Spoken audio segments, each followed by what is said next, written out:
So hello and welcome to today's video. Now October is here and Halloween is upon us all, so it's time to get out the scary stories. And for today's video I'll be discussing the time Electronic Arts tried buying out Take-Two Interactive and becoming the owners of Rockstar Games. Our story begins all the way back in 2004 after the release of Grand Theft Auto San Andreas, and our story really begins with the infamous hot coffee scandal. Now if you're a Grand Theft Auto fan, you'll already know just how much controversy was caused by this scandal, where the protagonist Cole Johnson could partake in a fully animated and playable sex minigame with any one of his girlfriends after building up a successful relationship with them. And this one minigame caused a little nightmare for Take-Two Interactive and Rockstar Games. So first of all, Take-Two, Rockstar's publisher, were forced to recall all copies of San Andreas from store shelves, and then publish an updated version of the game with the offending content removed, which cost them a lot of financial damage. But of course the controversy didn't stop here. As the hot coffee scandal was brought into the mainstream media in the United States, Rockstar Games and Take-Two were put under investigation by the Federal Trade Commission as requested by Congress. And former US President wannabe Hillary Clinton put forward plans for tighter restrictions on video game purchases, and the ESRB put their own investigation into Rockstar Games and forcefully changed the rating of San Andreas from mature to adults only in the US. And finally, both Rockstar Games and Take-Two were taken to court by a grandparent who purchased GTA for her grandson, and the result of that court case ended with Rockstar and Take-Two being declared guilty of deception, false advertising, fraud and abuse. Now despite how successful GTA San Andreas became, all of the problems caused by hot coffee caused a lot of internal and financial damage to Take-Two Interactive. So now let's skip forward a few years to March 2007, and Take-Two was still feeling the sting from the hot coffee scandal, alongside various investigations from the Securities and Exchange Commission.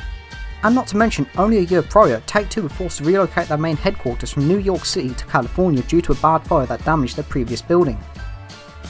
Now during some shareholder meetings and private board meetings with various higher-ups at Take-Two, they strongly considered selling the entire company, as they also reported to have lost $163 million in 2006. Anyone who would have bought Take-Two out would become the proud owners of Rockstar Games and 2K. This was not helped by the various controversies brought up by many of Rockstar's games, such as Buddy, which was being taken to court by former lawyer Jack Thompson, who tried to get the game banned, claiming the game was racist and glorified the Columbine High School massacre, and of course in 2008 where Take-Two hit courts all across Europe trying to stop the banning of their then new release, Manhunt 2, which they lost pretty heavily.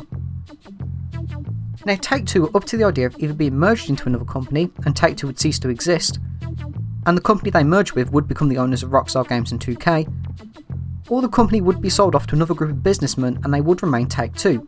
Either way, they were in a terrible spot financially. Now during these talks, industry expert Michael Pachter strongly suggested a takeover would be Take-Two's best option, as he believed the current management completely abdicated any responsibilities.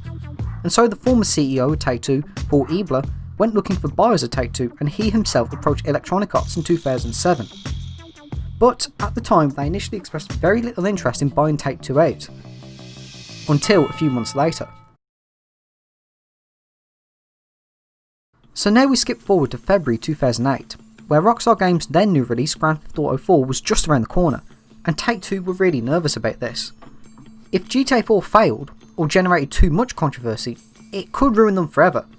And a certain company by the name of EA knew about this and became very interested in talking to Take-Two to buy them out and merge the company into EA, becoming the brand new owners of Rockstar Games and the owners of Grand Theft Auto.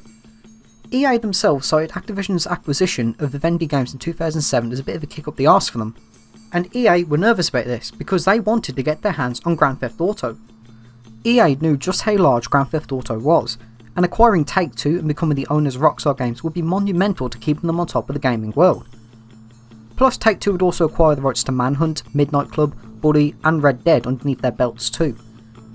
Now in Take-Two's case, they were already being stung by the controversy that GTA 4 generated before it was even released.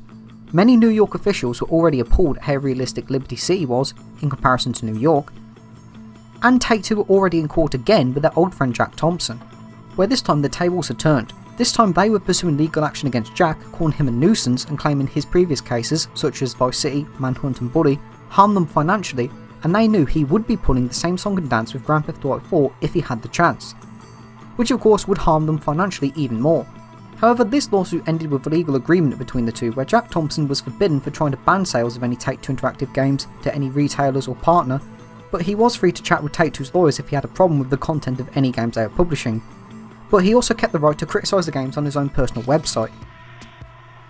Now, during private talks with EA, which started in February, EA wanted to buy Take-Two via the stock market, where they offered to buy 1.9 billion, which is approximately 2.295 billion today, worth of Take-Two Interactive stock, which at the time was priced around $10 a share. Today it's worth about 160. But Take-Two actually said to wait until the release of Rockstar Games' Grand Theft Auto 4, as they knew EA wanted to snag the companies and the rights to Grand Theft Auto for dirt cheap prices before the release of the highly anticipated Grand Theft Auto.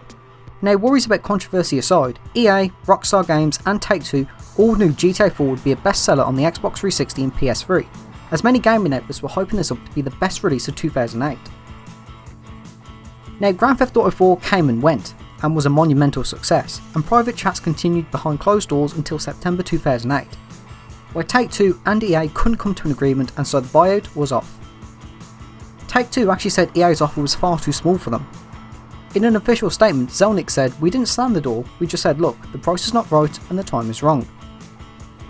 Now, this was most likely down to the fact that Grand Theft Auto 4 was an overwhelming success, becoming one of the best games of 2008 and even being considered one of the best games of the entire generation, amassing many awards and being a financial success. They no longer needed to be bought out, and they bounced back heavily with extreme success and barely any court cases arose from GTA 4. So, GTA 4, Episodes in Liberty City and Red Dead Redemption and of course Undead Nightmare came and went, and Rockstar Games were no longer in extreme financial peril. And that was the closest Electronic Arts came to acquiring Rockstar Games. So what would have happened if Take-Two accepted the buyout from EA? Well, realistically speaking, the short-term plans probably wouldn't have changed much. We probably still would have got GTA 4, Episodes in Liberty City and Red Dead Redemption, but there would be a lot of changes down the line. Since EA would now be in charge of Rockstar, they could flat out demand Rockstar make GTA 5 by 2012, GTA 6 by 2015, or GTA 7 by 2020, or even cancel said projects. But one major downside is, many of you who play Battlefield or WWE in the early 2010s might remember the notorious Online Pass, where if you bought a second-hand game, you had to pay again if you wanted to get access online.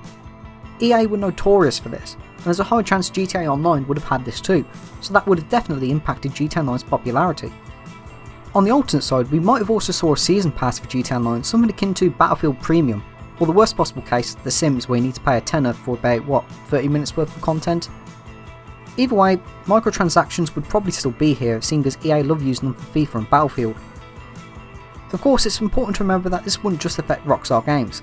2K would also be under the EA wing too, and seeing as 2K make games like NBA and WWE, and NBA and WWE will probably become next in line for the EA Sports library. Now, one upside to this is, if you're a PC gamer, you probably would get the PC launch right next to the console ones rather than waiting an extra year, but you would be stuck using Origin. Now, if you follow me on Twitter, you'll probably sick of hearing me talking about it, but the stock market would also be affected too. Upon the announcement of a successful buyout, Take-Two and EA stock probably would skyrocket for a short while. Now, after the acquisition, Take-Two stock would either completely disappear from the NASDAQ, or shareholders would have their stocks merged into EA, or have their stock sold right away. Of course, it's probably likely that EA stock would have gotten merged with Take-Two's, artificially raising the price per share but not really increasing or decreasing for current shareholders. But that's about it for today's video. I hope you enjoyed this little news report of when EA tried to buy Rockstar and Take-Two, so thank you for watching and have a great day.